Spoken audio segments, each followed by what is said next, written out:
नमासमे साराय स्वानुभूत्या चकासते चित्स्वभावाय भावाय सर्वभावान्तरक्षिते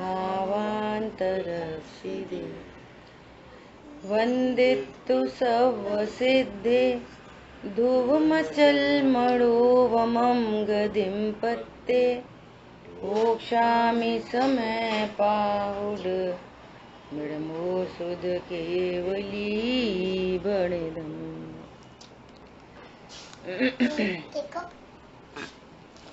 अब क्लास चल रही है ना, अब एकदम शांत होके बैठो, नहीं तो फिर जाओ।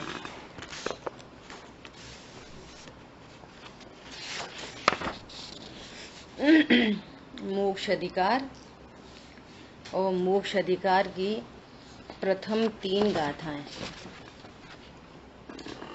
अमृतचंद आचार्य देव का मंगलाचरण, और मंगलाचरण में आचार्य भगवान ने ज्ञान की महिमा की, और अब कुंद कुंद आचार्य भगवान की एक साथ 3 गाथाएं हैं।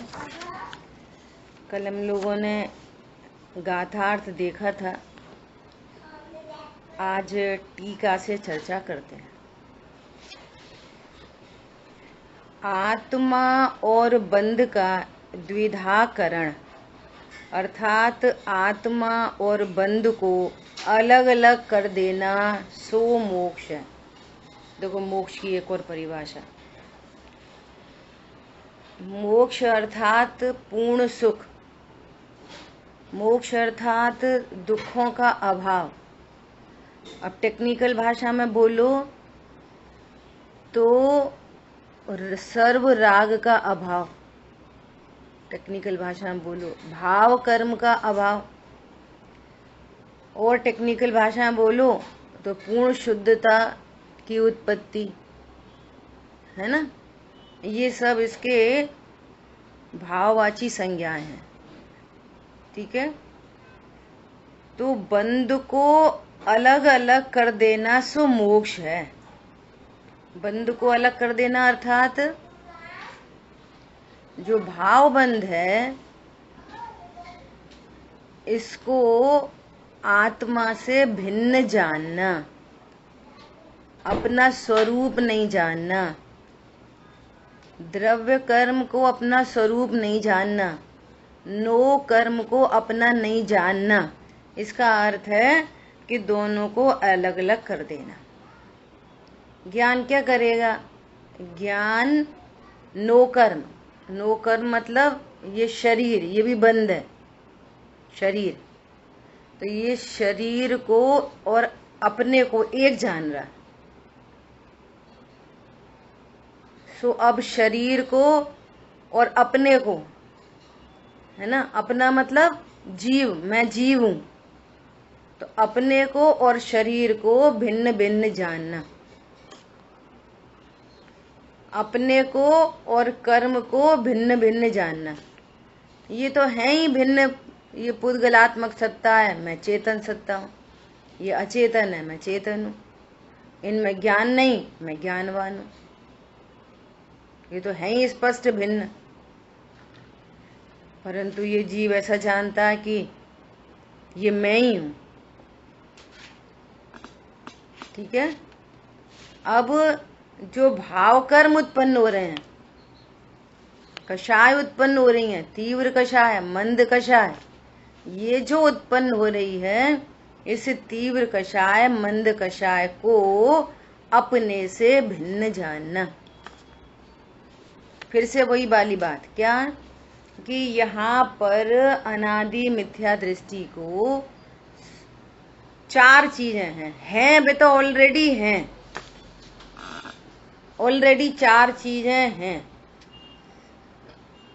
अभी राग क्यों हो रहा, क्यों नहीं हो रहा, इस बहुत डिटेल मैटर में न जाके अभी सीधे सीधे यहाँ पे 4 चीजें हैं। ज्ञान स्वरूपी भगवान आत्मा, ज्ञान स्वरूपी भगवान आत्मा, ज्ञान श्रद्धा चारित्र की पर्याय, इन तीनों में विकार, कारण विपरीतता, स्वरूप विपरीतता, भेदा भेद विपरीतता, और यहाँ राग वो राग के चलते यहाँ कर्म का बंधन, और जहाँ कर्म का बंधन वहीं पर उस संबंधी नो कर्म। ये स्थिति प्रेजेंटली है अनादि से। सारे निगो दिया, 1 इंद्री 2 इंद्री 3 इंद्री 4 इंद्री पंचेंद्रिय संगी संगी। जब तक ये जीव अज्ञानी है, हर जीव को 4 चीजें हैं। अब ये मत विचार करो कि ये राग किधर से आया, ये बंद किधर से आया है। ये तो सत्ता में है। बस किट्टी काली माँ कहाँ से आई? सोने में किट्टी काली माँ कहाँ से आई? अरे खदान में सोना पाया जाता है तो किट्टी काली माँ सहित ही पाया जाता है। किसी ने किट्टी नहीं मिलाई चूरी करके, और किसी ने उसमें काली माँ नहीं लगाई। ऐसी कंडीशन है। ऐसे ही यहाँ खदान का जीव अज्ञान दशा में रॉ मटेरियल 4 चीजें हैं। कर्म ने राग कराया कि राग ने कर्म कराया, ये मैटर नहीं है। अब प्रश्न है कि इनमें मैं कौन हूं? बस इतनी बात है। इतना ही जैन शासन है। बस इतना जान लिया, सब कुछ जान लिया। इतना ही द्वादशांग है। बस 4 चीजें प्रेजेंटली हैं और मैं कौन हूं। आगे आएगी, पूरी विधि की बात आएगी। अभी तो आचार्य भगवान प्रथम 3 गाथाओं में उस नास्ति की बात कर रहे हैं कि तुम अपने उपयोग को भेद ज्ञान में लगाओ। कर्म के बारे में जानकारी करोगे कि कितनी प्रकृति, कितना प्रदेश, कितना बंध, कितनी स्थिति, कितना अनुभाग, तो बंध के ज्ञान से बंध नहीं छूटता। क्या कहा? एकांत रूप से बंध के ज्ञान से बंध नहीं छूटता। बंध का छेदन करना होता है, और वो बंध का छेदन भेद विज्ञान से होगा। बंध से रहित अपने को भगवान आत्मा स्वीकार करना, ये बंध को छेदने का उपाय है। और इसके बिना कितना जिनवाणी पढ़ो, कितने बंध की चर्चा करो, बंध का छेद नहीं होता। ये आचार्य देव का मंतव्य है। अब वो बंध का छेद कैसे होता है वो आगामी गाथाओं में बात करेंगे। और ये एकदम प्राकृतिक बात है, एकदम नेचुरल बात है। कोई महिला दृष्टांत है, और एकदम अभी आवाज आई और जल गई, तो सबसे पहले क्या उपाय करते हैं? ओ जल्दी जल्दी से पानी लाओ, जो भी करो, बर्नौल लगाओ। सबसे पहले क्या करते हैं? हाँ, बर्फ डालो। जो भी उपाय किए जाते वो उपाय करते हैं। वो जलते हुए को देखकर ये वाली बातें नहीं की जाती कैसे जली, पहले ये बता कैसे जली, क्यों जली, कितने बजे जली। ये क्या करते हैं? सीधा सीधा उपाय। दुख है, वर्तमान में दुख है, अब दुख को दूर करने का उपाय। क्या उपाय है? अपने को भूल कर दुखी हो और अपने को जानो सुखी हो जाओगे। बस ये बंध के छेद का उपाय है, ये मोक्ष का उपाय है। ठीक है। आत्मा और बंध का द्विधाकरण, अर्थात आत्मा और बंध को अलग अलग कर देना। कैसे करोगे अलग अलग? अलग अलग कर देना मतलब भिन्न भिन्न जानना। यहाँ जानना ही करना है। आत्मा के केस में जानना ही करना है। बस कितने ही लोग कहते हैं कि बंध के स्वरूप का ज्ञान मात्र मोक्ष का कारण है, अर्थात बंध के स्वरूप को जानने मात्र से ही मोक्ष होता है, किंतु यह असत है। कर्म से बंधे हुए जीव को बंध के स्वरूप का ज्ञान मात्र मोक्ष का कारण नहीं है, क्योंकि जैसे बेड़ी आदि से बंधे हुए जीव को बंध के स्वरूप का ज्ञान मात्र बंध से मुक्त होने का कारण नहीं है, उसी प्रकार कर्म से बंधे हुए जीव को कर्म के स्वरूप का ज्ञान मात्र कर्म बंध से मुक्त होने का कारण नहीं है। इस कथन से उनका उत्थापन खंडन किया गया है कि जो कर्म बंध के प्रपंच की विस्तार की रचना के ज्ञान मात्र से संतुष्ट हो रहे हैं। कंडीशन क्या कह रहे हैं? जो संतुष्ट हो रहे हैं, उतना ही जानकर संतुष्ट हो रहे हैं। अब इसमें सब कुछ लगा लेना। इन्होंने तो बंध की बात के लिए यहाँ पर प्रकृति प्रदेश आदि की बात की। यहाँ पर ऐसे बहुत सारे जीव हैं, जैसे जो प्रथमान योग का स्वाध्याय करने बैठ गए, तो वो है ना, वो कहानी किससे जो है ना, उसमें ये नहीं समझते कि पाप के परिणाम से पाप बंद हुआ, पुण्य के परिणाम से पुण्य बंद हुआ, और देखो भेद विज्ञान से इस जीव को मोक्ष की प्राप्ति हुई। तो वहां से ये मैसेज नहीं लेते प्रथमान योग से भी क्या कि मुझे तत्व ज्ञान करना चाहिए। वो प्रथमान योग पढ़ते हैं तो ये समझते हैं ये एक कहानी है और इसको पढ़ लो। हम तो स्वाध्याय करते हैं, तो स्वाध्याय तो हुआ नहीं, पराध्याय हो गया। क्या बोला? वो ऐसे थे, वो ऐसे थे, वो ऐसे थे, और वहां पर प्रथमान योग का स्वाध्याय होते होते और नवीन राग द्वेष की उत्पत्ति की, क्योंकि जिनवाणी को पढ़ना नहीं आता, क्योंकि पूर्व से भेद विज्ञान नहीं सीखा। बोलो, रावण अच्छा था कि सीता जी अच्छी थी कि रामचंद्र जी अच्छे थे? रावण ने गलत काम किया था कि नहीं किया था? बोलो, रावण ने सीता का अपहरण करते हुए गलत काम किया कि नहीं किया? शाद वात्सल्य है, शाद वात्सल्य है ना, एकांत नहीं। जब पर्याय का बोध हो तो भाई तो ऐसा बोलेंगे कि ये परिणाम अच्छा नहीं है, और जब ध्रुव स्वभाव की बात चले, सब भगवान आत्मा, वस्तु अनेकांतमयी है ना, तो प्रत्येक वस्तु को किधर से देखें? अनेकांत से। प्रयोजन की सिद्धि कहाँ से करें? ध्रुव दृष्टि से। तो ऐसा समझते हैं हम प्रथमान योग का स्वाध्याय करते हैं। स्वाध्याय मतलब स्व का अध्ययन, स्व का अध्ययन मतलब मैं ध्रुव हूं, यहाँ तक वो ज्ञान में निर्णय बने। ऐसे बहुत लोग चरणान योग का स्वाध्याय करते हैं। रतनकण शावकाचार्य जी का स्वाध्याय किया। अब शावकाचार्य जी में तो दूसरे ही श्लोक में कह रहे हैं कि मैं उस धर्म को बताऊंगा, मैं उस धर्म को कहने जा रहा हूं जो जीवों को संसार के विकट दुखों से छुड़ाकर उत्तम अविनाशी सुख में धर दे। मैं तो उस धर्म को कहने जा रहा हूं। ग्रंथ है चरणानियों का, और स्टार्टिंग की सम्यक दर्शन से, और वो धर्म रत्नत्र है। सम्यक दर्शन ज्ञान चारित्र धर्म है। जिनको सम्यक दर्शन ज्ञान चारित्र होता है, उनके पूजा पाठ को उपचार से धर्म कहते हैं, उनके व्रत आदि को। तब वो संज्ञा मिलती है उसको, वो भी व्यवहार से संज्ञा मिलती है। वो कोई धर्म थोड़ी है, वो तो बंद मार्ग है। जिनको रत्नत्र है और उनके पूजा व्रत आदि को व्यवहार से धर्म कह रहे हैं, तो वो धर्म नहीं है ना, वो तो बंद का ही कारण है।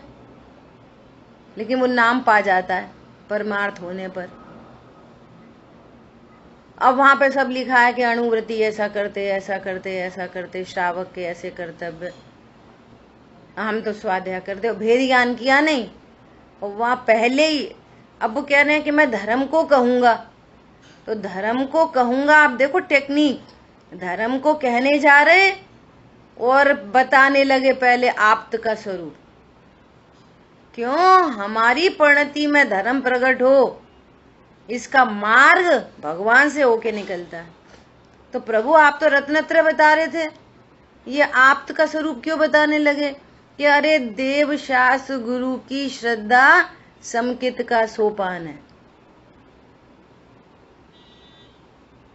समकित का सोपान क्या है? प्रथम में प्रथम देव शास्त्र गुरु की श्रद्धा। तब तो आप विश्वास करोगे आलू में जीव है। आपको कहाँ दिख रहे?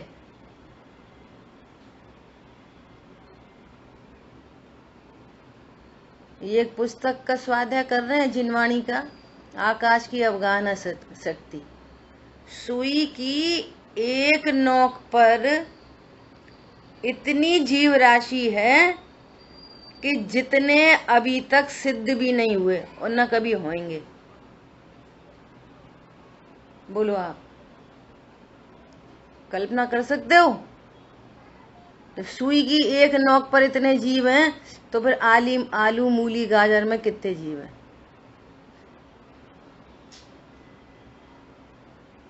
अदरक में कितने जीव हैं? तो कैसे विश्वास करोगे सर्वज्ञ के बिना? क्या बात चल रही है? तो चरणानियों का स्वाध्याय हो गया, और वहां से कुछ टीपा टीपी करके कुछ परिणाम हो गए, तो वो कुछ छोड़ा छाड़ी हो गई। अब हम धर्मात्मा तो कह रहे तूने बंद का छेद तो किया नहीं। आत्मा और बंद को भिन्न तो जाना नहीं, ऐसा सब जगह लगाना तीनों अनुयोगों में। और यदि द्रव्यानुयोग भी ऐसे ही का स्वाध्याय भी ऐसे ही करते हो और भेद विज्ञान की कला नहीं सीखी, तो बंद का छेद नहीं होगा, दुखों से मुक्ति नहीं होगी। स्वरूप तो अनादि से मुक्त है। और वहां पर लिखा है ना, ये वर्णादि और रागादि, वर्णादि मतलब शरीर और रागादि मतलब परिणाम। इस वर्णादि और रागादि से असंयुक्त होते हुए भी वस्तु व्यवस्था कैसी है? असंयुक्त। आत्मा वर्णादि से असंयुक्त है ऑलरेडी, करना कुछ नहीं है, जानना है कि मैं इससे असंयुक्त हूं। मैंने शरीर को आज तक छुआ नहीं है, छू सकता नहीं हूं। क्यों? मैं अमूर्तिक हूं, ये मूर्तिक है, छू सकता नहीं हूं। और राग आदि भले जीव की पर्याय में उत्पन्न हो रहे हैं, लेकिन उस राग आदि ने भी आत्मा को छुआ नहीं है। बोलो, ध्रुव को छुआ नहीं है राग आदि ने। देखो सरल दृष्टांत, एकदम सरल दृष्टांत। ये होता है ना ऑरेंज, संतरा। एक तो है संतरे का छिलका, प्रकृति देखना, और एक है वो संतरे के एकदम भीतर, एकदम अंदर वो बीज है। वो जहां वो रेशा है ना, संतरे का एक रेशा, और वहीं पर वो बीज, जहां पर रेशा वहीं पर बीज। और बोलो दोनों के स्वभाव में कितना जमीन आसमान का अंतर है, एक ही जगह पर है। वो रेशा रसीला, स्वादिष्ट, स्वास्थ्य वर्धक, विटामिन सी से भरपूर, विटामिन डी से भरपूर, वगैरह वगैरह लगा लेना। और वहीं पे वो बीज, ये मीठा और वो कड़वा। प्राकृतिक रूप से स्वरूप समझ के दृष्टांत से सिद्धांत समझ लो। क्या बोला? जो संतरा है ना, तो छिलका तो एकदम भिन्न, उसने तो संतरे को स्पर्श ही नहीं किया, वो छिलका भी कड़वा है। और वो एकदम अंदर घुसा हुआ जो बीज है, जहां रेशा है वहीं पे बीज है, जहां ध्रुव है वहीं राग है। लेकिन राग का स्वरूप कैसा? दुख रूप, ज्ञान से शून्य। भगवान आत्मा सुख स्वरूप और ज्ञान से भरपूर। बोलो, प्रकृति में दिख रहा नहीं दिख रहा? एक बीजा खा के देखो कैसा कड़वा, और बगल का रेशा देखो। प्रश्न ये है कि इतने क्लोज होने पर भी उस रेशे ने बीजे को नहीं छुआ और बीजा ने रेशा को नहीं छुआ। छू लेता तो रेशा भी कड़वा हो जाता। क्या कहा? वो रेशा भी कड़वा हो जाता और एक ही जगह है दोनों। करो, वो संतरे का जूस बन रहा है, करो भेद विज्ञान, देखो देखो कैसी प्रकृति। ऐसे यहाँ शुरू हर चीज में आपको ध्रुव देखेगा। जब दृष्टि बदल जाती है तो सृष्टि बदल जाती है पूरी। इसी प्रकार यहाँ पर राग आदि का स्वरूप एकदम निरपेक्ष, वो कैसा है? वो ओपोजिट है एकदम भगवान आत्मा से। और क्या तो हमारा राग, खराब राग, अच्छा राग, ऐसे परिणाम वैसे परिणाम, 4 चीजें हैं। तुम कौन हो ये निर्णय करो। मैं पना कहाँ स्थापित हो जिससे कि मुझे दुखों से मुक्ति हो जाए। भगवान आत्मा सुख स्वरूप, भगवान आत्मा ज्ञान स्वरूप, और वो राग आदि दुख स्वरूप, और वे ज्ञान से शून्य। बताओ, तो कह रहे हैं कि वर्णादि और राग आदि से असंयुक्त होने पर भी संयुक्त जैसा प्रतिभास, ओनली प्रतिभास संसार का बीज है। आप संसार में इसलिए रुल रहे हो, हिंसा झूठ चोरी कुशील परिग्रह से नहीं रुल रहे। कैसे रुल रहे हो संसार में? कि ये हिंसा मैंने की, ये मैंने की, मैं ध्रुव नहीं, मैं भगवान आत्मा नहीं। अरे काहे की भगवान आत्मा, बड़े बड़े लोगों की बड़ी बड़ी बातें। अपन पहले मनुष्य तो बन जाए। मनुष्य हो ही नहीं तुम, बन किधर से जाए? कहाँ भगवान और कहाँ अपन? कहाँ तो भगवान और कहाँ अपन? बोलो। संयुक्त होने पर भी संयुक्त जैसा प्रतिभास। ये हिंसा झूठ चोरी कुशील परिग्रह मैंने किए, मैं कर, भगवान आत्मा की देखो, वो देव शास्त्र गुरु की विराधना का फल तो है नरक, और नरक का मैक्सिमम टाइम होता है 33 सागर, अगर 7वें नरक में चला जाए। लेकिन निज भगवान आत्मा की विराधना का फल है निगोद, जहां से अनंत काल में नहीं निकलता। और ये कितने 22,000 कितने सागर 33 पर्याय में बिताए, और उस 2000 सादिक ये 33 पर्याय में बिताए, और ये वहां से यदि ऊपर नहीं निकला 33 पर्याय का ये काल, और उस काल में भेद ज्ञान नहीं किया, तो फिर वो नियम से फिर वो निगोद ही जाएगा। हम तो बहुत पुण्य करते, बहुत पुण्य करते, पूरा 2000 सादिक का काल पूरा हुआ और आपने बहुत पुण्य कमाया था, नेचुरली पूरा कन्वर्ट हो जाएगा पाप में, चले जाएंगे निगोद। सो वो पुण्य बंधन की भी गारंटी नहीं समझना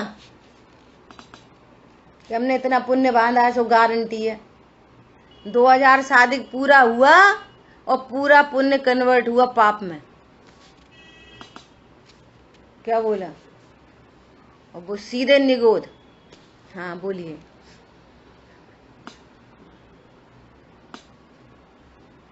वेद ज्ञान सम्यक दृष्टि को चौथे गुणस्थानवर्ती जीव को ही होता है, ऐसा समझेंगे?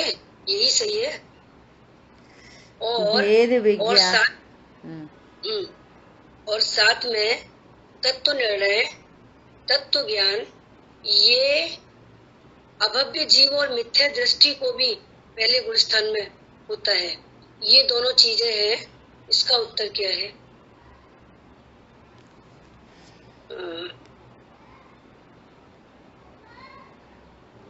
वेद ज्ञान सुपर भेद विज्ञान की जो विधि है वो पहले गुणस्थान में ही होती है। अब कौन जीव भव्य है, कौन जीव अभव्य है, ये भगवान जानते हैं, सर्वज्ञ देव। क्या बोला? कौन सा जीव भव्य है, कौन सा जीव अभव्य है, इस बात को सर्वज्ञ देव जानते हैं। ठीक है, इसके लिए अपन देखो, एक ही प्रश्न बार बार आए और फिर रोज वही समाधान हो तो उसमें कोई मजा नहीं है। ये वाली बात तो अपन रोज कह चुके कि लोक में भी बहुत सारी लड़कियों की शादी होती है वो अगले दिन ही विधवा हो जाती हैं, 4 साल बाद विधवा हो जाती हैं, तो भी हम ये नहीं सोचते कि हमारी लड़की विधवा हो जाएगी और बिंदास शादी कर दे, तो हमें पता ही नहीं। तो पॉजिटिव एटीट्यूड रख के दुनिया में काम करते हैं कि ये निगेटिव एटीट्यूड रख के दुनिया में काम करते हैं। यहीं पर निगेटिव एटीट्यूड क्यों कि भव्य जी अच्छा भव्य कल क्या हुआ, कल कर्णन योग की क्लास चल रही थी और उसमें शास्त्र में सामने वो लाइन पढ़ी और भैया को हमने बोल के ये पूछा भी तो बोले कि बिल्कुल बिल्कुल सही है, ये वेद विज्ञान नहीं, तत्व ज्ञान और तत्व निर्णय, शास्त्र अभ्यास और एक शब्द आया, ये 4 चीजें कि ये पहले गुण स्थान में ही होती है। तो मुझे ये चीज क्लियर करनी थी और वेद ज्ञान हाँ भैया से ही पूछना है इसका आंसर, ठीक है। सुनो मुझे सुनो क्लियरिटी ऐसी है कि यहाँ पर भी जैसे संसार में कोई गाड़ी खरीदता है और एक्सीडेंट हो जाता है तो भी हम वहाँ पर पॉजिटिव एटीट्यूड रख के और गाड़ी खरीदते हैं और अपना घूमना फिरना मंदिर जाना सारे कार्य होते हैं। हमें तो पता नहीं हमारी गाड़ी का एक्सीडेंट होएगा नहीं। इसी तरह कौन अभव्य है, कोई और की तो बात है नहीं, कोई अभव्य हो तो वो मैटर नहीं है। प्रश्न है कि हम अभव्य हुए तो आचार्य भगवान कह रहे हैं कि तू निगेटिव क्यों सोचता है कि मैं अभव्य हुआ तो तू तो तत्व निर्णय कर, ठीक है। एक बात। दूसरी बात ये कि यहाँ पर कह रहे हैं कि भैया कोई प्रीति चित्त से जिनवाणी को सुनता हो तो वो निकट भव्य है, तो हम इस पॉजिटिव को क्यों नहीं स्वीकार कर रहे। वो भी बात आचार्य देव ने की है और ये भी आचार्य देव ने की है। पहली अपनी अभव्य की जब गाथा आई थी ये पूरी बात हो गई थी कि अभव्य की बात बता के आचार्य देव आपको अभव्य नहीं सिद्ध करना चाह रहे। आचार्य देव ये कह रहे हैं प्रसन्नता से आप तत्व निर्णय करो, ठीक है। अब तत्व निर्णय पुरुषार्थ है, तत्व निर्णय कर्तव्य है और जो तत्व निर्णय करता है पहले गुण स्थान में वो नियम से चौथे गुण स्थान में जाते हुए सम्यक दृष्टि होता है। सो अपन तो एकदम पॉजिटिवली जो सही स्वरूप है उस स्वरूप को जानते हुए वेद विज्ञान करें। अब वो सम्यक दर्शन की पर्याय कब आएगी, तो तुमने अकर्तृत्व का निर्णय ही नहीं किया, तुम्हें अकर्तृत्व का आनंद ही नहीं आया। जहाँ अकर्तृत्व का आनंद होता है और वो सम्यक दर्शन की पर्याय को भी नहीं चाहता तो अपने आप सम्यक दर्शन प्रकट हो जाता है। पॉइंट समझ में आया। हमें सम्यक दर्शन चाहिए का अर्थ है कि आपने ध्रुव का निर्णय नहीं किया। ध्रुव का निर्णय मतलब परिपूर्ण हूँ, ध्रुव का निर्णय मतलब आधा अधूरा नहीं हूँ, ध्रुव का मतलब करता नहीं हूँ, ध्रुव का मतलब मैं किसी पर्याय रूप नहीं होता। जहाँ छायक भाव भी भिन्न दिखे वहाँ अन्य भाव की कौन कथा। हरी बात ख्याल में ऐसा। चलो आगे बढ़े। मेरे ख्याल से फिर ये चीज हुई कि चौथे गुण स्थान में जो आ गया वो थोड़ी करेगा, पहले गुण स्थान में ही होगा तत्व निर्णय, तत्व ज्ञान, ये गुण स्थान में ही होगा। अब रह गई बात कि ये अभव्य जीवों को ही होता है, ये मुझे थोड़ा कंफ्यूजन हुआ। फिर मैंने वहाँ पूछा तो शायद ऐसे बताया कि बोधि की प्राप्ति वो रह जाती है, ज्ञान की प्राप्ति वो रह जाती है, बाकी ये अभव्य जीव को भी हो जाता। तो देखो सुनो, तत्व ज्ञान अभव्य जीव को भी हो जाता है एक नॉलेज के लिए। हो चलो ठीक, बाकी मुझे अपना देखना है। चलो ठीक है ना। सीधी सीधी बात ये है कि जिनवाणी अथाह है और आज की तारीख में सुनाने वाले भी बहुत हैं। आज यूट्यूब पे बहुत सारे प्रवचन हैं, कितना सुनना कैसा सुनना आपकी खुद की जिम्मेदारी है। एक सीधा सरल रास्ता है, अपने ही कह रहे ना निष्कंटक पथ में विषकंटक मत बो, एकदम सरल रास्ता है। सरलता से स्वीकार करते चलो और आगे बढ़ते चलो अपन ने तो जो काम किया है उसी की प्रेरणा करते हैं। अपन ने न इधर देखा कौन क्या पढ़ा रहा, न इधर देखा। भैया जो समझाते गए, भाई साहब से भी अपन रोज रोज यही वाली बात बोलते। एक आप 50 जगह उपयोग लगाओगे तो सबकी शैली अलग अलग होती है, आपको कोई एक चुनना ही पड़ेगा। अपन ये नहीं करें यहाँ हमको चुनो, जिसको चुनना उसको एक को चुनो, क्योंकि उसके अभिप्राय, वक्ता के अभिप्राय को नहीं कहते हैं, उसका अभिप्राय, उसकी शैली, उसको बताने का तरीका, वो क्या बताना चाह रहा है। इतनी स्यादवादमयी जिनवाणी है कि कौन किस अपेक्षा से बात कर रहा था, अब उसकी अपेक्षा आप यहाँ मैचअप करना चाहोगे तो नहीं मैचअप होएगी। यहाँ कोई और गाथा चल रही है, यहाँ कोई और अभिप्राय चल रहा है, उनने किसी और अभिप्राय से कहा होगा, तो अपन ये नहीं कह सकते कि वे गलत है, ये भी नहीं कह सकते हम गलत हैं, नहीं कह सकते। इसलिए एक दिशा है, एक दिशा पे चलते चलो, काम बन जाएगा। और 50 जगह भटकेंगे, काम नहीं बनेगा, अपेक्षा मिल नहीं सकती। बिल्कुल बिल्कुल ऐसा, वो जिस अपेक्षा से कथन किया है वहां से समझना, ठीक है। हाँ, देखो ठीक। आगे यहाँ पर बात क्या चल रही है, देखो मूल बात है ना चूहे। आप ऐसा किया करो कि कोई ऐसा प्रश्न है ना, और जैसे अपने जो विषय चल रहा है, मेरा सबसे अनुरोध है, करबद्ध अनुरोध है, क्या, जैसे जो विषय चल रहा है ना, आप विषय से रिलेटेड जो समझ, जैसे मैंने जो कहा, गाथा में जो बात आ रही है, वो यदि समझ में नहीं आए तो आप 1000 बार पूछो। लेकिन अगर आपको कहीं और का प्रश्न है ना, किसी और कंटेस्ट में कोई प्रश्न पूछना है, तो उसको या तो आप मेरे व्हाट्सएप पे अपना वॉइस मैसेज छोड़ दो, मैं दूसरे दिन क्लास में ले लूंगी खुद ही अपने हिसाब से, या क्लास के अंत में पूछ लो, वो बाद में ले लिया जाएगा। हाँ, विषय से चलता हुआ कि इस लाइन का अर्थ हमें समझ में नहीं आया, ये शब्द समझ में नहीं आया, तो अपन उस पर पूरी ताकत लगाएंगे, और नहीं समझ में आएगी तो भैया से पूछ के बताएंगे। अगर अपन नहीं बता पा रहे हैं अर्थ, तो बड़े विद्वानों से पूछ के बताएंगे, ऐसा, जिससे जो एकदम जो धारा बनती है ना, वो टूट जाती है, उसमें फिर मजा नहीं आता। बोलो। बिल्कुल सही है। सही बात। चलो आगे पढ़ते हैं। हाँ, और पता क्या होता है, अपने ग्रुप में ही अभी सुनने वाले लोग भी ऐसे होंगे, या मैं कहना नहीं चाहती कि वो ये बोले कि चीजें डाइल्यूट हो रही हैं उधर से, ऐसा है ना, ये वाली बात, तो अपन ध्यान रखेंगे इस बात का, ठीक है।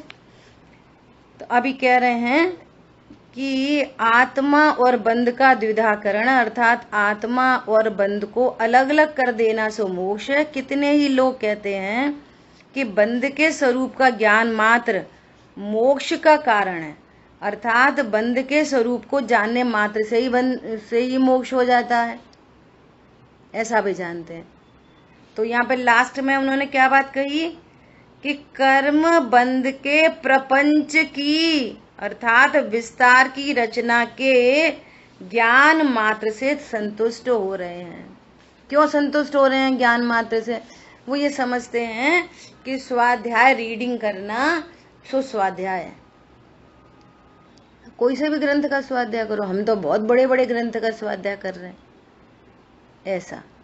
तो भेद विज्ञान से जो चूका है तो समझ लो पूरी चूक है, ये कहना चाह रहे हैं आचार्य भगवान, है ना। भावार्थ कोई क्या मतलब? हाँ जी, प्रपंच का क्या मतलब? प्रपंच देखो ब्रैकेट में लिखा है ना, कर्म बंधन के विस्तार की, विस्तार।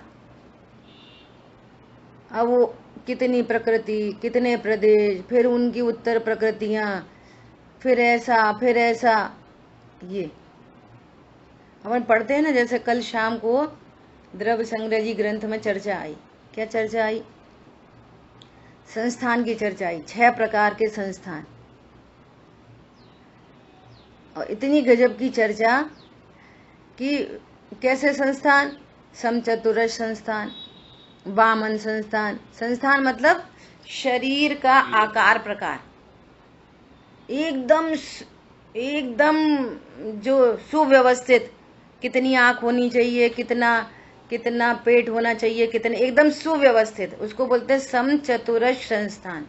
अपनी भी चर्चा आई थी जीव जीव अधिकार में, है ना। कोई न्यग्रोध मंडल परिमंडल संस्थान, कोई कुब्जक संस्थान, वामन संस्थान, ऐसे 6 प्रकार के संस्थान है। तो गुरुदेव जी ने तुरंत कहा भगवान आत्मा संस्थान रहित है,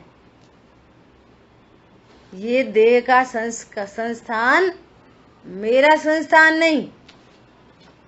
तो सुनना, देखो कितनी स्वतंत्रता की चर्चा है। क्या बोले कि अच्छा ये संस्थान कर्म के उदय से तो होते हैं ना, जीव ने वैसा कर्म बांधा और वैसा संस्थान मिला।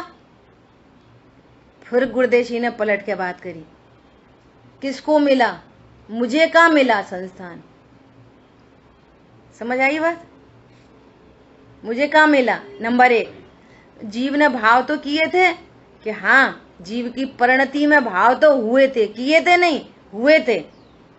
सुनना ध्यान, हुए थे में इन दोनों के निमित्त नैमित्तिक संबंध से कर्म बंधे थे।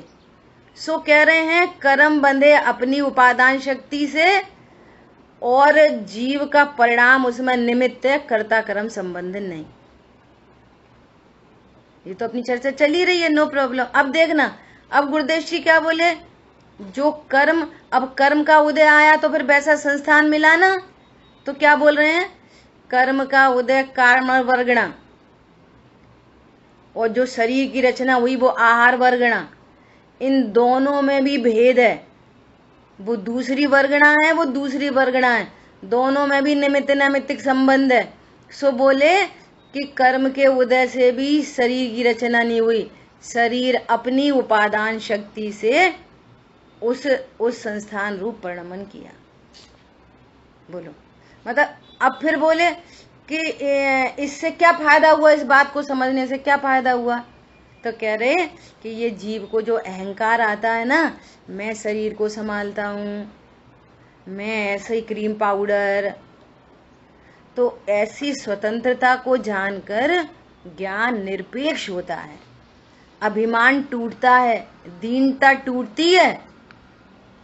क्या करें, ऐसी बात को समझ के क्या करें कि कर्म के उदय से भी शरीर नहीं मिला, भाव से भी कर्म नहीं बंधे, इससे एक तो अकर्तृत्व की सिद्धि हुई। विश्व का सारा परिणमन स्वतंत्र है, स्वाधीन है, निमित्त नैमित्तिक संबंध है, कर्ता कर्म संबंध नहीं है। सारा अहंकार और सारी दीनता का अभाव हुआ। अब सबसे इम्पोर्टेंट बात कि कोई सा भी संस्थान हो, हुंडक संस्थान हो, हुंडक संस्थान किसको कहते हैं? जिसमें आत्मा के आकार प्रकार का कोई हिसाब किताब नहीं, टेढ़ा मेढ़ा शरीर, नारकी का, त्रियंच गति के जीवों का हुंडक संस्थान। तो कह रहे हैं चूंकि आत्मा संस्थान से रहित है, इसलिए 6 संस्थान होने पर जीव सम्यक दृष्टि हो सकता है। कोई सा संस्थान हो, हुंडक संस्थान है, सम्यक दर्शन नहीं हो सकता। ये समचतुरस्र संस्थान है, जल्दी फटाफट सम्यक दर्शन हो जाएगा। पॉइंट समझ में आया? ये संस्थान से भिन्न भगवान आत्मा। देखो कैसे जिनवाणी का स्वाध्याय कैसे हो। अब ये भेद ज्ञान नहीं होता ना, हाँ सही बात है, उनका संस्थान है ऐसा, उनका संस्थान है ऐसा, उनका संस्थान है ऐसा, अपना संस्थान है ऐसा। अब संस्थान से शून्य हो, संस्थान तुम में है नहीं, संस्थान से लाभ नहीं, संस्थान से हानि नहीं। सो कोई सा भी संस्थान हो, दीनता हीनता नहीं आएगी। मैं तो कितना काला हूँ, मैं तो कितना मोटा हूँ, मैं तो कितना पतला हूँ। संसार का बीज मिथ्यात्व का बंद हो रहा है, वो संसार का बीज है। अब चरणान योग निकल जाता है इसी में से। अब अहिंसक प्रोडक्ट को यूज करो, जो संस्थान है उसमें निमित्त है कर्म, तो क्रीम पाउडर से कर्म तो बदलेंगे नहीं। क्रीम पाउडर से, योगा प्राणायाम से वो संस्थान बदल जाएगा, होल लाइफ संस्थान नहीं बदलता। एक बार जो संस्थान हो गया सो हो गया। तो बे आनंद कैसे करें? संस्थान से भिन्न भगवान आत्मा, देखो आनंद करो। और दूसरी तरफ पूजा किसकी होती है? गुणों की पूजा होती है, शरीर की पूजा नहीं होती।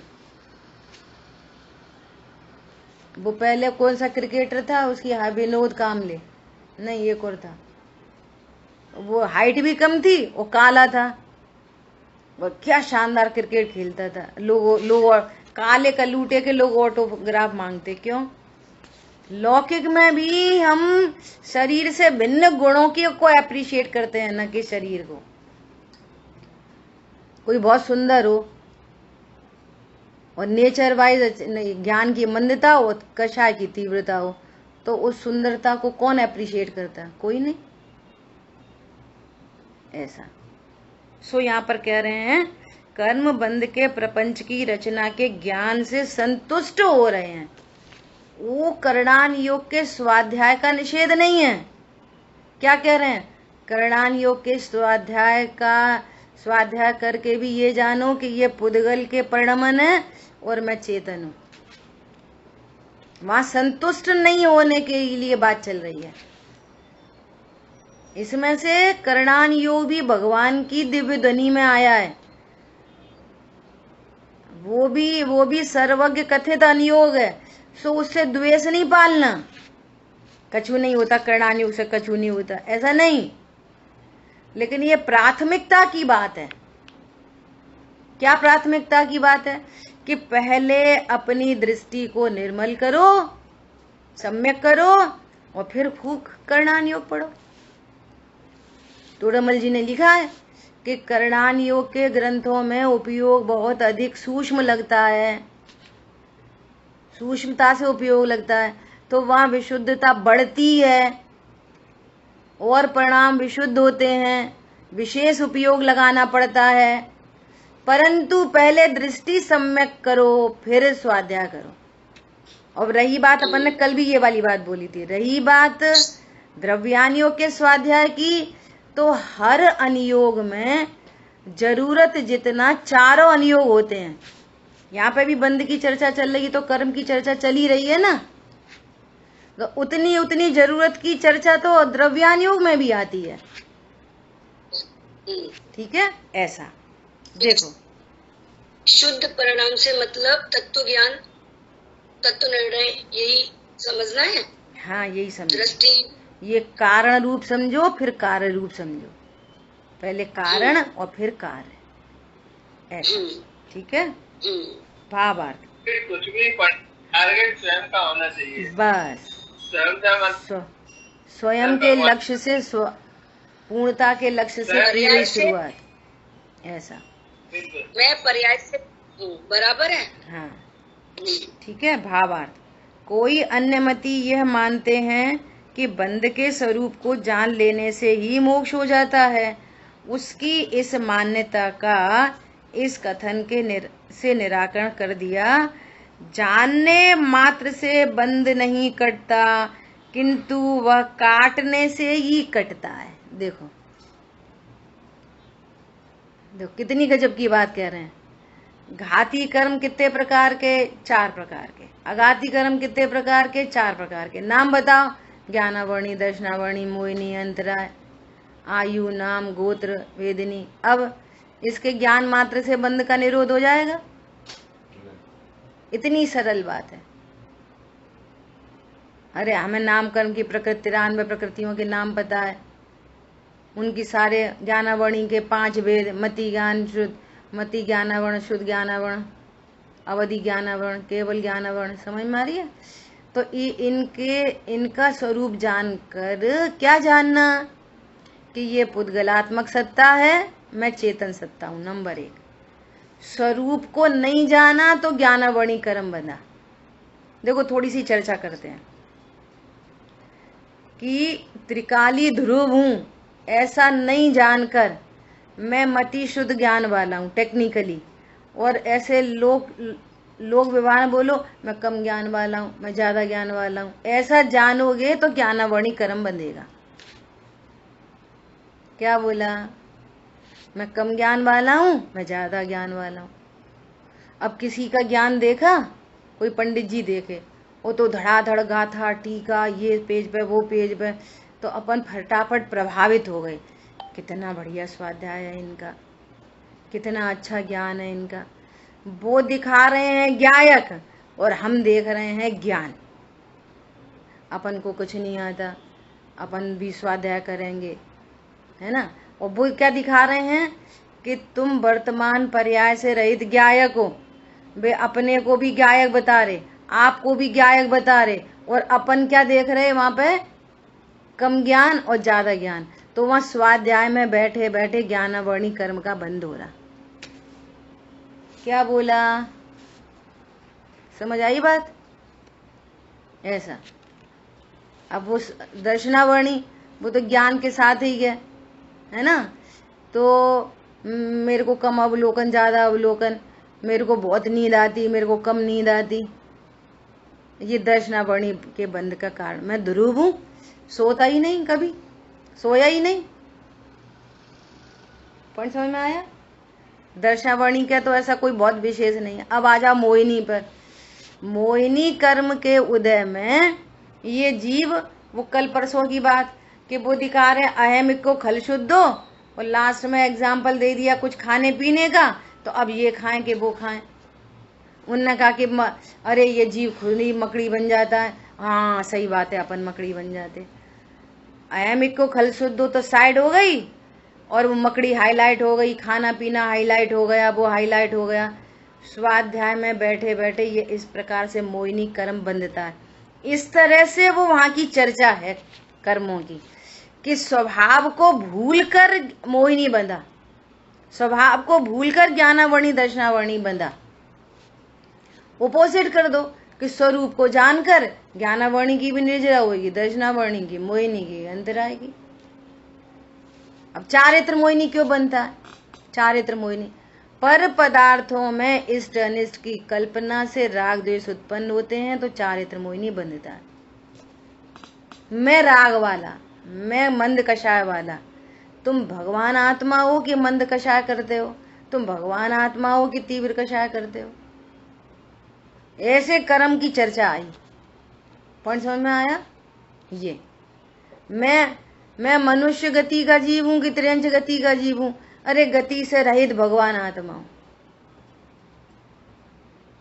ज्यादा आयु चाहिए कि कम आयु चाहिए? आयु से रहित भगवान, निरंतर रहने वाला अनादि अनंत तत्व हूं।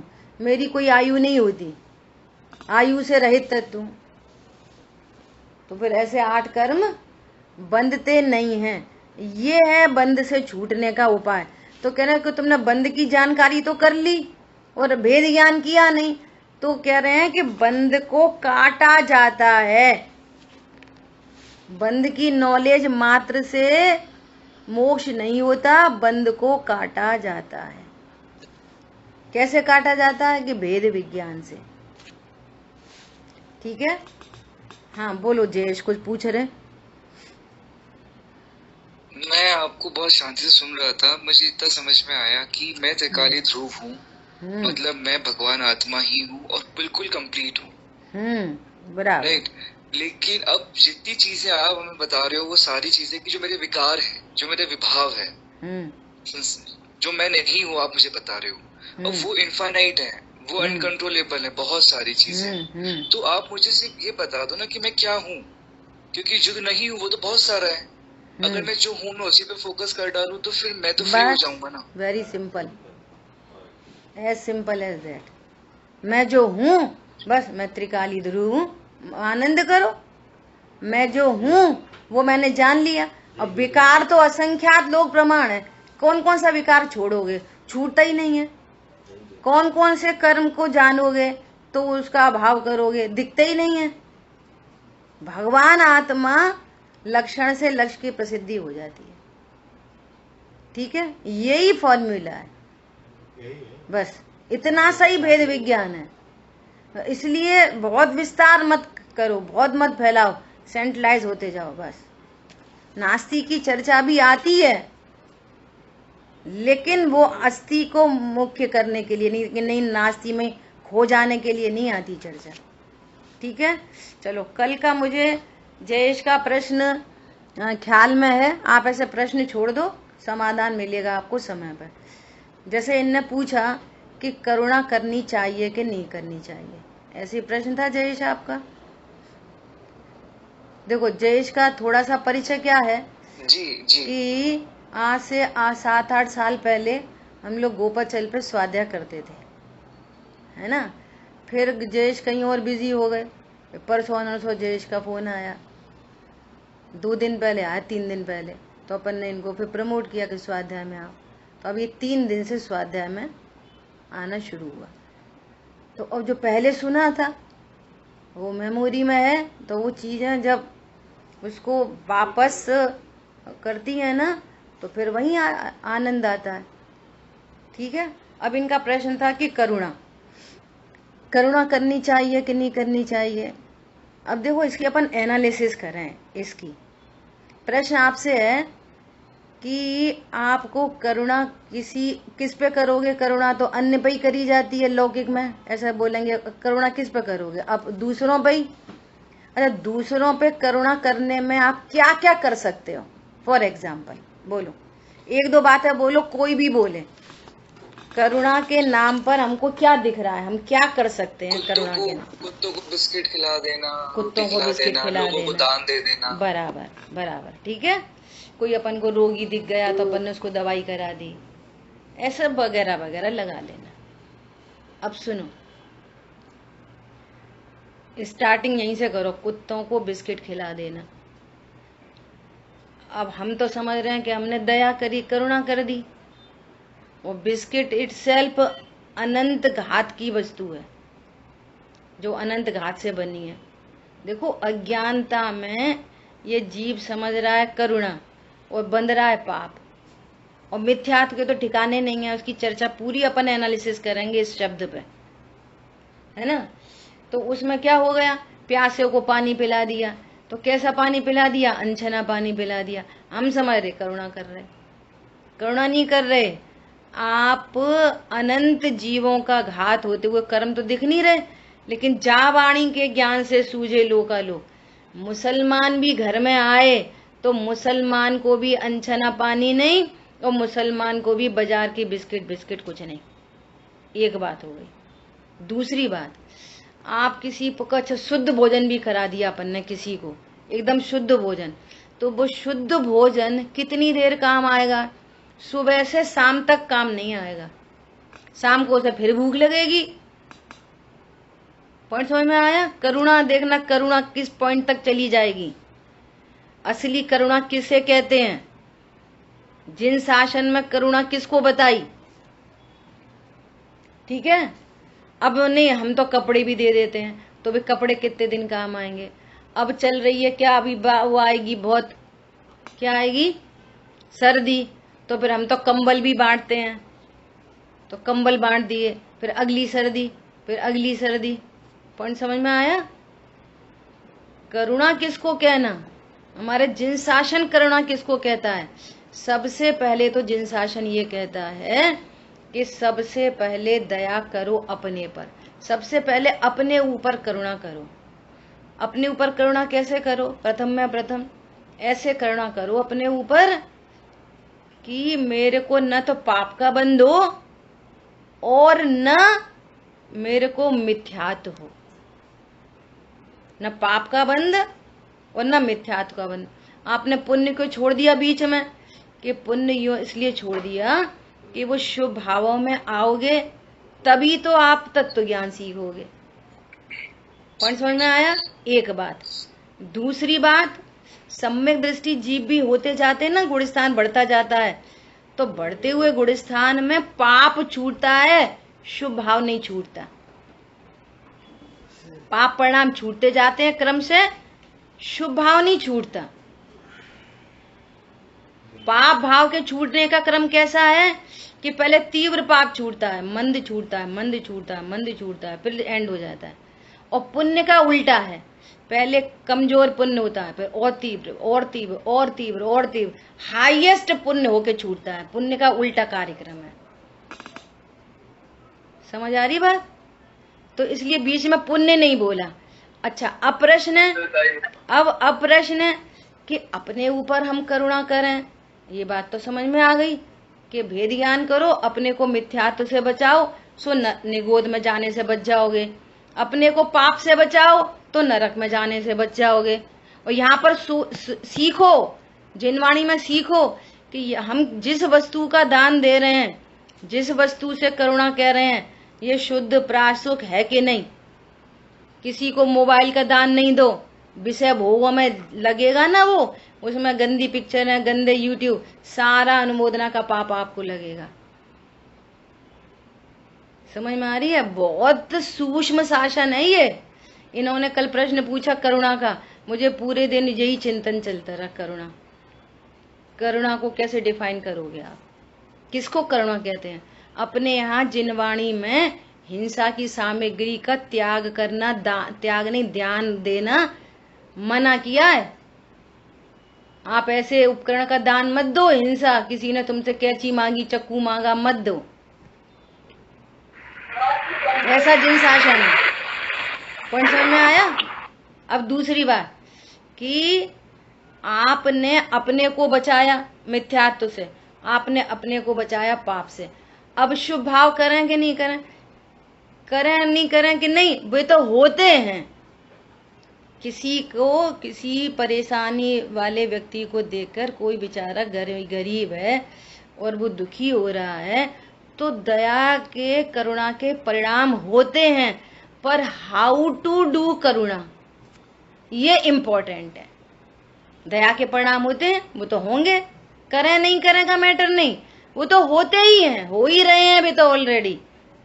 लेकिन कैसे करें, कितनी करें, ये सब विवेक से काम होता है। जैन शासन में बहुत विवेक की बात है। जैन शासन में आ रही बात ख्याल में? ऐसा। अब देखो, अब आई मुनिराजों की बात कि मुनिराज हमारे ऊपर करुणा करते हैं। कैसे करते हैं? कैसे करते हैं?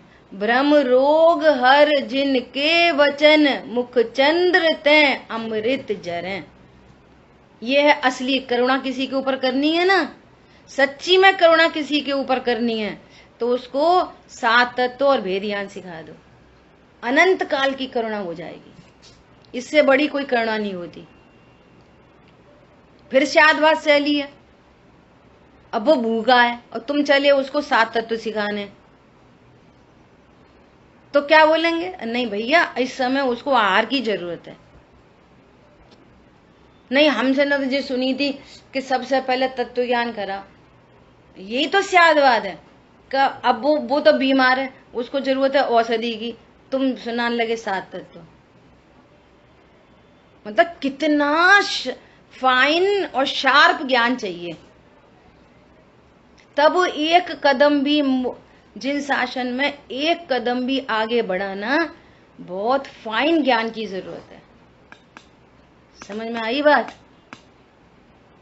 भैया, चारों दान में सबसे बड़ा दान कौन है? जब जिसको जरूरत हो वो सबसे बड़ा है। भूखे को आहार दान बड़ा है, ज्ञान दान नहीं। तो अब पहले आहार दान कर दो उसको और फिर ज्ञान दान भी दे दो बाद में। लेकिन ज्ञान दान के बिना सारे दान अधूरे हैं। अब चलते फिरते को बता सकते हो। कल परसों बोला था, घर में वो बाई आई है, अब वो परेशान हो रही है, तो उसको परासुक दवाई भी दे दो और उसको भेद ज्ञान की करा दो, दे दो। योग्यता होगी ले लेगी, नहीं होगी तो नहीं ले लेगी। ऐसा। अब करुणा के ऊपर पूरा ऐसे राइटिंग करो। भाई साहब, सुमत जी भाई साहब बोल रहे हैं विनय के ऊपर ऐसे राइटिंग करो। देखो, एक बात और मुझे कहनी है। भाई साहब के प्रवचन में, सुमत जी भाई साहब प्रवचन में बात आई, जैसे अवक्ष की बात है। अवक्ष है ना, तो कौन कौन से अवक्ष होते हैं भाई? बोलो। तरसघात, बहुघात, अनुपसेव, और एक है अनिष्टकारक, है ना। तो वे जो अवक्ष हैं, बाकी अनिष्टकारक से को छोड़ के बाकी, उन सब में सुनना बहुत ध्यान से, उन सब में परजीवों की हिंसा प्रमुख है, लेकिन अनिष्ट कारक अभक्ष आपकी खुद की हिंसा से रिलेटेड है। अब सुनना स्याद बात शैली में कि वे जो अभक्ष हैं, उन अभक्षों से जितना लॉस नहीं होता उससे ज्यादा लॉस होता है अनिष्ट कारक अभक्ष से। ये कोई कल्पना नहीं कर सकता इस बात की। क्यों? आपको ब्लड शुगर है, आपको हाई बीपी है और आप अनिष्ट कारक अभक्ष का इस्तेमाल कर रहे हो। शुद्ध घी है, शुद्ध घी आपके लिए अशुद्ध है। अटपैरा वो खांड शक्कर की चीनी है, वो अनिष्ट कारक अभक्ष है। क्यों है? आप सोचो जिन शासन कितना गजब का है। क्यों कि इनके भक्षण से सीधा सीधा आप मोक्ष मार्ग से छूटोगे, सीधा सीधा डायरेक्ट। कैसे? शरीर में रोग आदि होंगे, परिणाम बिगड़ेंगे, तुम्हारे में अभी सामर्थ्य इतनी है नहीं कि तुम भेद ज्ञान कर सको, है ना। तो सीधे सीधे मोक्ष मार्ग से छूटोगे, कषायों की तीव्रता होगी, अंत में बिलखे, अति संकलेश भावते मरे, तो तुमने अपनी पूरी जिंदगी मनुष्य भव अनिष्ट कारक अभक्ष के लिए अपने कचड़ा कर दी। ये न बोधि हो पाएगी, न बोधि फॉरवर्ड हो पाएगी। ये इतना हानिकारक है अनिष्ट कारक अभक्ष। अब बोलो ये ऐसे बड़े बड़े ज्ञानी धर्मात्मा अगर इनका ऐसा अर्थ अपन को नहीं बताएं तो अपनी दृष्टि यहां तक पहुंचे ही नहीं। हम तो वही अभक्ष समझ रहे।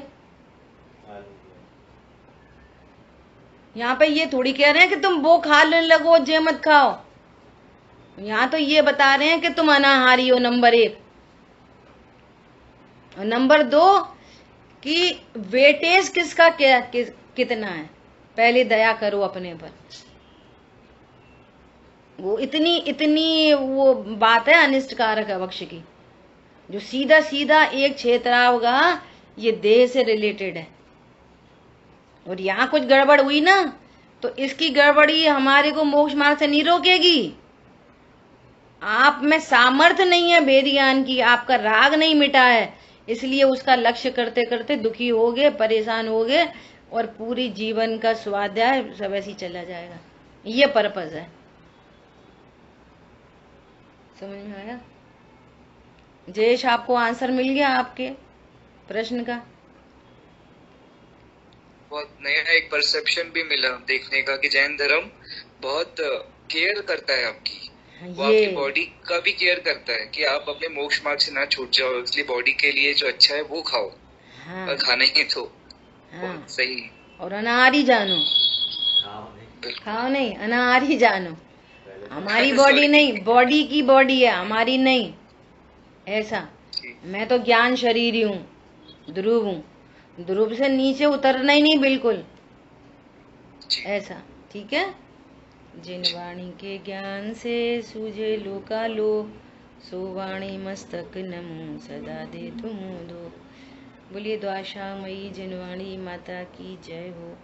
जय जिनेन्द्र सभी को। जय जिनेन्द्र आंटी, जय जिनेन्द्र सभी। जय जिनेन्द्र सभी।